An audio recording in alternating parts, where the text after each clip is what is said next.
quick look at the stitch editor inside your Bernette B77 sewing machine. Now I have selected the duck decorative stitch because it's going to show all of these features really, really well. You can see this is number 230 under our decorative stitch menu. And then I have tapped this little eye. And it's going to open up all the information about this stitch.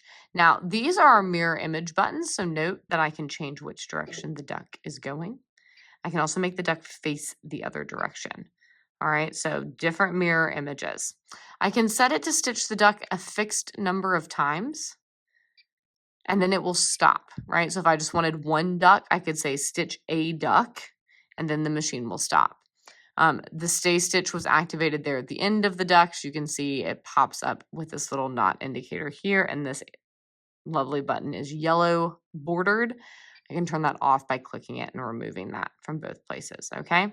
If I wanted this direction, the stitch to stitch backward only, so stitching in reverse only, I can set a permanent reverse with this button, or I can have it back stitch a step at a time by selecting this second menu. All right. This is for balance. So if what you're seeing previewed and what is stitching out is not quite right, you can adjust some of that. That deep dives a little bit further, but any changes you make here. So let's say I flipped it every which way around like so, and then I go, never mind, I want it back the first way. I can hit clear, and it will remove everything from this menu. And that's just a little tiny bit about how you can edit stitches inside the B77 sewing machine.